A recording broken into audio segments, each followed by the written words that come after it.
अस्सलाम वालेकुम। एक मरासी से कोई गलती हुई तो चौधरी ने उसे फांसी पर लटकाने का फ़ैसला किया। मरासी ने चौधरी से इल्तिजा की कि मुझे माफ़ कर दें।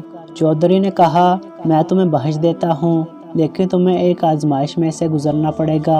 अगर तुम आजमाइश में से गुज़र गए तो तुम्हें माफ़ कर दिया जाएगा, वरना तुम्हें फांसी पर लटकाया जाएगा।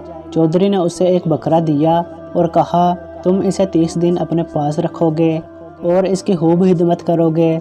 अगर बकरे का वज़न कम या ज़्यादा हुआ तो तुम्हें फांसी पर लटका दिया जाएगा।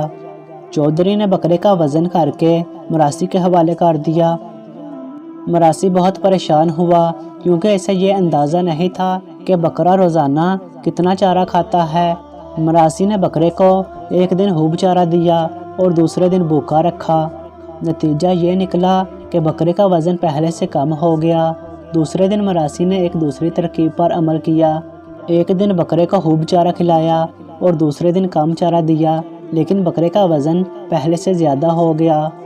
मरासी बहुत परेशान था कि अब क्या करे।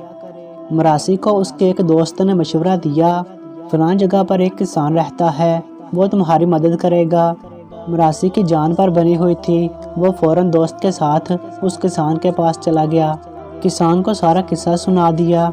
किसान ने सुनने के बाद कहा, तुम्हारे मसले का हल मौजूद है, मगर ये काम जायज़ नहीं है क्योंकि इससे जानवर को वहशत और खौफ महसूस होता है।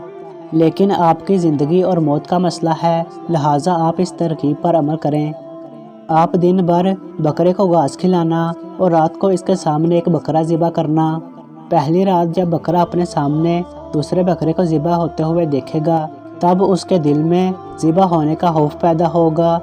जितना वज़न वो दिन को खाकर बढ़ाएगा, रात को खौफ की वजह से इतना ही वज़न कम हो जाएगा और अगली सुबह इसका वज़न इतना ही रहेगा।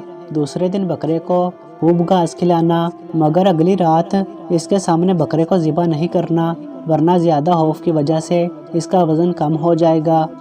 दूसरी रात बकरे के सामने सिर्फ छुरियाँ ही तेज़ करनी हैं, ताकि इसे खौफ रहे कि मुझे ज़िबा करने की तैयारियां की जा रही हैं। इस अमल को पूरे 1 महीने तक दोहराना है। 1 महीने के बाद मरासी बकरे के साथ चौधरी के डेरे पर हाज़िर हुआ। चौधरी ने देखा कि बकरे के वज़न में कोई तब्दीली नहीं हुई, तो मरासी से पूछा, ऐसा कैसे मुमकिन हुआ? मरासी ने कहा, मैंने एक किसान की तरकीब पर अमल किया। चौधरी ने किसान को डेरे पर बुला लिया। किसान ने डेरे पर आके चौधरी से कहा, आपने मरासी को एक अजीब सी आजमाइश में मुब्तला कर दिया था, लेकिन अगर सोचा जाए आप भी आजमाइश में हैं। ये और बात है कि आपको वो आजमाइश महसूस नहीं हो रही। चौधरी ने खुदा से माफ़ी मांगी और लोगों का ख्याल रखना शुरू कर दिया।